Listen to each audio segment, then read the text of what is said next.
प्रिय विद्यार्थियों, सुप्रभात। एक बार फिर आइए, आपका ऑनलाइन क्लास में स्वागत है।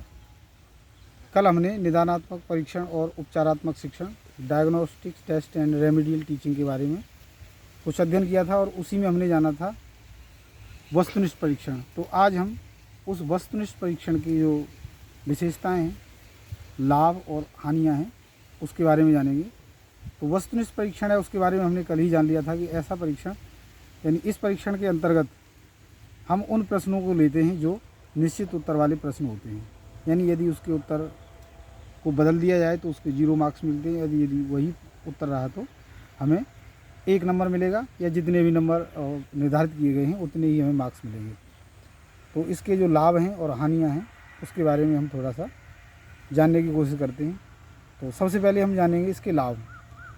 तो लाभ के अंतर्गत हम ये देखेंगे कि जब हम कोई प्रश्न पत्र तैयार करते हैं तो प्रश्न पत्र तैयार करने में हमें, क्योंकि इसके छोटे छोटे प्रश्न होते हैं, इसलिए प्रश्नों की संख्या हम बहुत ज़्यादा रख सकते हैं। 100 प्रश्न भी 3 घंटे के अंतर्गत, या 150 प्रश्न भी 3 घंटे के अंतर्गत पूछे जा सकते हैं।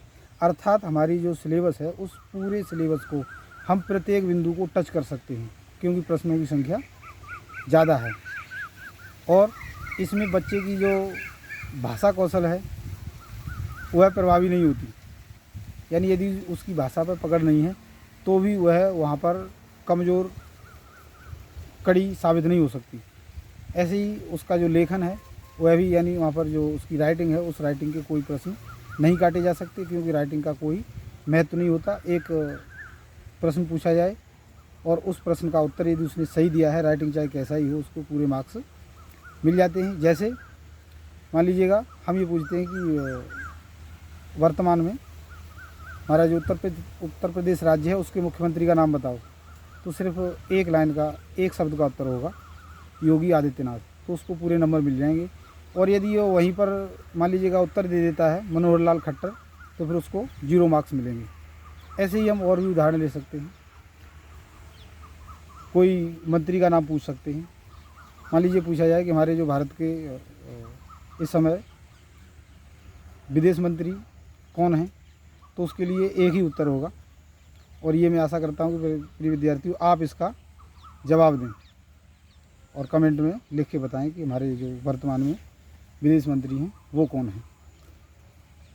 तो और भी, जैसे समय विद्यार्थी है, उसको तैयारी करने में बहुत ज़्यादा समय की ज़रूरत नहीं होती, लेकिन यहाँ पर एक जजमेंट की बहुत ही महत्वपूर्ण भूमिका होती है कि उसका जजमेंट क्या है।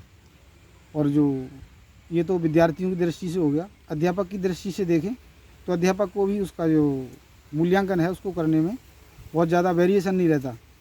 यदि कोई भी अध्यापक उसको टेस्ट करे, चाहे कितने ही अलग अलग टीचरों पर हम उसको मूल्यांकन कराएंगे, तो उसके जो मार्क्स हैं उनमें बदलाव नहीं किया जा सकता, क्योंकि उसमें राइटिंग का कोई या उसकी भाषा कौशल का कोई भी बिंदु नहीं है।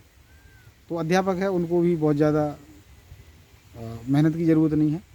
लेकिन यदि हम जो वस्तुनिष्ठ परीक्षण है बनाने की बात करें, तो बहुत चुनौती होती है एक अध्यापक के लिए कि उसको, जैसे कई टाइप बताए थे मैंने, एक शब्द वाले प्रश्न, सही मिलान वाले प्रश्न, या बहुविकल्पी प्रश्न, खाली स्थान वाले प्रश्न। तो उनको बनाने के लिए एक टीचर को एक बहुत ज़्यादा मेहनत की ज़रूरत होगी, और एक परिपक्व टीचर, या ये कहें कि एक अनुभवी टीचर ही इस प्रकार के काम को आसानी से कर सकता है।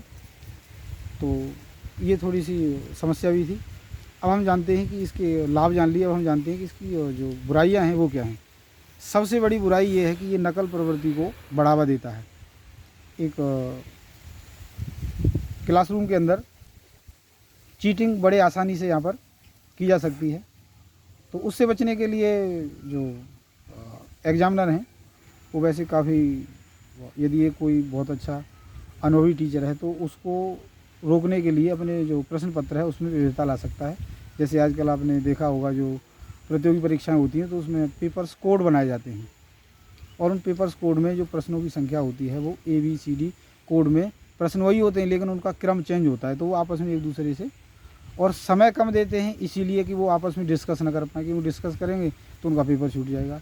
तो इस प्रकार से उस चीज़ को दूर भी किया जा सकता है। और जो विद्यार्थी हैं उनके लिए जैसे 4 ऑप्शन वाले जो प्रश्न होते हैं उनमें समस्या जजमेंट की होती है कि कई बार उसको प्रश्न आता है, लेकिन जो एग्जामिनर हैं वो इस प्रकार के उलझे हुए ऑप्शंस डाल देते हैं कि वो विद्यार्थी उलझ जाता है। तो यहाँ पर हम ये कहें कि एक तरीके से उसकी जो पर्सनैलिटी है या उसका मानसिक स्तर है उसका भी परीक्षण किया जाता है। तो जो वस्तुनिष्ठ परीक्षण है, अब कोई भी विधि हो, कोई भी कार्य हो, कोई व्यक्ति हो, चाहे उसमें कितनी अच्छाइयाँ हों, कुछ ना कुछ कमियाँ ज़रूर होती हैं, लेकिन हम उसको उन बुराइयों और अच्छाइयों को जजमेंट करके ही उसका अनुपालन करते हैं। तो इस प्रकार से आज प्रिय विद्यार्थियों हमने जो हमारा वस्तुनिष्ठ परीक्षण था उसकी कुछ छोटी मोटी जो लाभ या हानियाँ थी उसके बारे में जाना। आगे हम हमारा जो निबंधात्मक परीक्षण है उसके बारे में, उसके लाभ और हानियों के बारे में जानेंगे। धन्यवाद।